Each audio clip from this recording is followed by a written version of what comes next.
લાઇટો આપણે ક્યારે બંધ કરવી જોઈએ, કઈ રીતે કરવી જોઈએ, એ આપણી સૌની જવાબદારી છે. અને 7:30 વાગે કાલે એ કમ્પ્લીટ આ મોકડ્રીલને સફળ બનાવવા માટે આ તૈયારી મોકડ્રીલની આપ સૌ લોકો કઈ રીતે કરી શકો, તો 7:30 વાગે પોતપોતાની ઓફિસ હોય, ઘર હોય, તો કમ્પ્લીટ હાઇડ આઉટ થઈ જવું જોઈએ. કે કાચ છે, અગર પડદા બંધ થઈ જતા હોય ને જો રોશની બહાર નહીં જતી હોય તો તમે લાઇટ બંધ નહીં કરશો તો બી ચાલશે, પરંતુ તમારા ઘરની રોશની કે ઓફિસની કે રેસ્ટોરન્ટ હોય, મંદિરો હોય, કોઈ બી જગ્યા હોય, એની રોશની જે છે એ કોઈ બી પ્રકારે બહાર ના જાય તેની વ્યવસ્થાઓ આપણે સૌ લોકોએ કરવાની છે.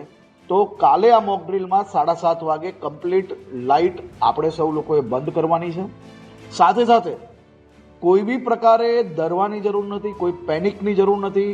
આ મોકડ્રીલ છે ને મોકડ્રીલની અંદર તમામ નાગરિકો સમજી શકે તે માટે આ એક ખૂબ સારો પ્રયાસ કેન્દ્ર સરકાર દ્વારા કરવામાં આવ્યો છે. ને એમાં આપણા રાજ્યમાં બી આ 18 જિલ્લામાં ખૂબ સારી રીતે આ મોકડ્રીલનું આયોજન વિભાગો દ્વારા કરવામાં આવ્યું છે.